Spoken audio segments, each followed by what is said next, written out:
கேட்டா எங்களையே வரக்கூடாது அப்படின்னு சொல்றாங்க அப்படிங்கிற மாதிரி அவங்க மனக்குமல் வெளிப்படுத்துறாங்க. சார் நீங்க ஒவ்வொரு கேள்வி இப்படி கேக்குறீங்க. முதல்ல என்னங்கிறீங்க வேறு மாவட்டத்துக்கு வருவாங்களான்னு கேக்குறீங்க.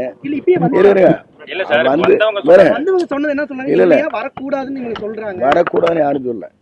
காவல்துறை வேண்டுகோள் வைத்திருக்கிறதை தவிர நாங்கள் வரக்கூடாது என்று சொல்லவில்லை. முதல்ல தெளிவாக தெரிந்து கொள்ளுங்கள். ஏனென்றால் காவல்துறையை சார்ந்தவர்கள் அதிகமான கூட்டம் வரும் என்ற முறையில் எல்லா மாவட்டம் இங்கே கூடினால் இந்த இடம் தாங்காது, காவல்துறையால் அதை கட்டுப்படுத்த முடியாது என்ற முறையிலே தான் அவர்கள் வேண்டுகோள் வைத்திருக்கிறார்களே தவிர வேறொன்றுமில்லை.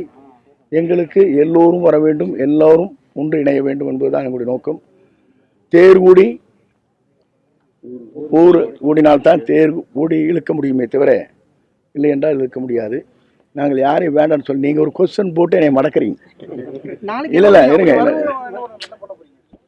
அது என்ன ஐடென்டி பண்ண முடியுமாங்க? இருங்க இல்ல ஏனுங்க, இந்த மாதிரி கொஸ்டின் போட்டு எங்களை மடக்கூடாது. தயவு செஞ்சு உங்களுக்கு பத்திரிகையாளருக்கு திறமை இருக்குது, திறமையை காட்டி அதில் உங்களுக்கு அதுக்கு தகுந்த மாதிரி டேஸ்ட்டாக போடணும்னு நினைக்கிறீங்க. தயவு செஞ்சு இந்த மாவட்டம் அமைதியான மாவட்டம், பத்திரிகையாளர் அருமையான மக்கள், நீங்கள்லாம் அதுக்காக பத்திரிகை தலைமைக்காக 2 கொஸ்டினை போட்டு ரோலிங் ஓட்டிடாதீங்க. தயவு செஞ்சு தயவு கூர்ந்து உங்களுக்கு கேட்கறது, இந்த நிகழ்ச்சி நல்லா நடக்கிறதுக்கு நீங்களும் முக்கிய அமைச்சர்கள் முன்னாள் அமைச்சர்கள் யாராவது வரதுக்கு வாய்ப்பு இருக்குதுங்களா? உங்களை தவிர யாராவது முக்கிய முன்னாள் அமைச்சர்கள் வரதுக்கு வாய்ப்பு இணையிருக்கா? அது பொறுத்திருந்தான் பார்க்க வேண்டும்.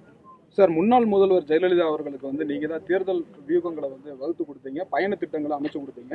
இப்ப தாவேக தலைவர் விஜய்க்குமே தொடர்ச்சியாக, அதாவது ஈரோடு இதுக்கு அடுத்தபடியான பணிகளை நீங்க அதுக்கான திட்டமிடலை மேற்கொண்டீங்க. இல்ல, அவரு விருப்பப்பட்டால் அதை செய்வேன். இதுவரையும் அந்த மாதிரி உங்கள்கிட்ட பேசி இல்லை, நீ தானே ஃபர்ஸ்ட் நிகழ்ச்சி நடக்குது.